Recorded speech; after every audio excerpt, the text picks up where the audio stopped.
জয় গুরু বামদেব, জয় তারা।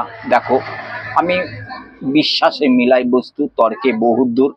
তাই তোমাদের একটাই কথা বলি, যে মায়ের কাছে মন্দিরে বসে ভাবছি যে মা, তুই আজকে বাতাসা নিয়ে সেবা নিবি।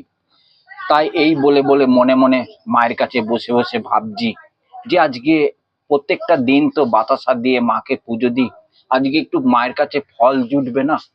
দেখো মায়ের কি লীলা। এক ভক্ত এসেছে, যাই হোক ক্যামেরার সামনে আমি নিলাম না ভক্তকে। মায়ের জন্য পুজোর জন্য দেখো সাগালো আর কলা দিল, আর এদিকে তো বাতাসা দিয়েছে, আর এ দেখো ফুল এনে দিল মায়ের জন্য, মায়ের চরণে দেওয়ার জন্য। দেখো মায়ের জিনিস মা কিভাবে জোগাড় করে নেয় ভক্তদের কাছ থেকে, তা তোমরা তো বিশ্বাস করো। বিশ্বাসে মিলাই বস্তু, তর্কে কিন্তু বহুত দূর। তা তো অনেক মায়ের সেবক সেবিকারা আছে, তারা তন্ত্র সাধনা দেখিয়ে দেখিয়ে সোশ্যাল মিডিয়াতে বা ক্যামেরার সামনে ভিউজ কামাচ্ছে। আরে ওইসব দরকার নেই। মা যদি সত্যি থাকে, এমনি তোমার ভিউজ মা দিয়ে দেবে, চ্যানেল দাঁড় করিয়ে দেবে। ওই তন্ত্র সাধনা দেখাতে হবে না। আমি কি দেখিয়েছি কোনোদিনও? দেখেছো?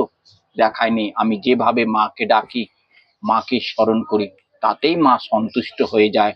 আর ভক্তরা যেখানে মা ভক্তদের মনস্কামনা পূর্ণ করবে, সেখানে মায়ের কাছে দেখবে ভক্তরা ছুটে ছুটে চলে আসবে। কত দূর থেকে আসবে তোমরা বুঝতেই পারবে না। মায়েরটা মা ঠিক জোগাড় করে নেয়, ভক্তদের জোগাড় করে নেয়। তার জয় বামদেব, জয় তারা, জয় গুরুদেব, জয় মনসা। সবাই ভালো থাকবে, সুস্থ থাকবে, মায়ের কাছে কামনা করি। জয় মা।